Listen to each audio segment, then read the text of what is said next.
একজন বাড়িওয়ালার কিছু আইনগত দায়িত্ব থাকে, আসলে সেই দায়িত্বটা কি আর ভাড়াটিয়াদের জন্য তাকে আসলে কি কি সরবরাহ করতে হবে? হ্যাঁ, একটু খুবই গুরুত্বপূর্ণ প্রশ্ন।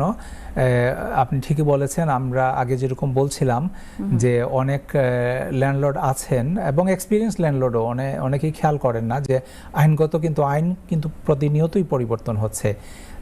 Things are getting better, things are getting stricter. But যেহেতু আপনার বাই টু লেট তো একটা অ্যাসেট, তাই না?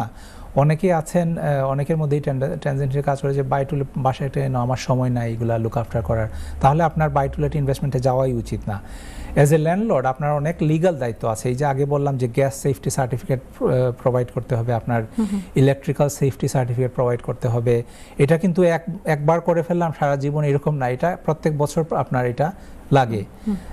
আপনার কখনো এক্সপায়ার হতে দেয়া যাবে না। যদি তখন কোনো গ্যাসের অ্যাক্সিডেন্ট হয়, কোনো ইলেকট্রিক্যাল আপনি যদি ইকুইপমেন্ট প্রোভাইড করে থাকেন, পার্ট টেস্টিং এর একটা ব্যাপার আছে।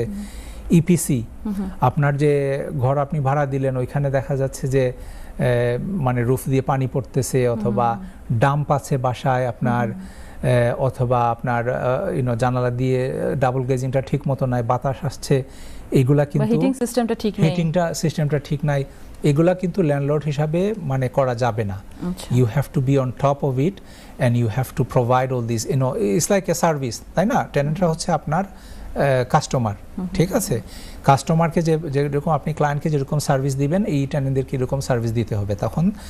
তখন আপনি ভালো টেনেন্ট পাবেন, যে টেনেন্টগুলা সাধারণত আপনার ভাড়া দিবে সময় মতো, ঠিক আছে? আরেকটা ব্যাপার, অনেকেই ভাড়া দিবার সময় অনেক জিনিস খেয়াল করেন না। অনেকেই আছে না ভাড়াটিয়াদের মধ্যে ইচ্ছা করি তারা, এই আপনি যদি ঠিক মতো প্রফেশনাল টেনেন্ট হন, সব যদি কাগজপত্র আপনি ঠিক রাখেন, আপনি প্রফেশনাল টেনেন্ট পাবেন এবং আপনার প্রফেশনাল টেনেন্টরা আপনার ভাড়াটা কিন্তু সময় মতো দিবে।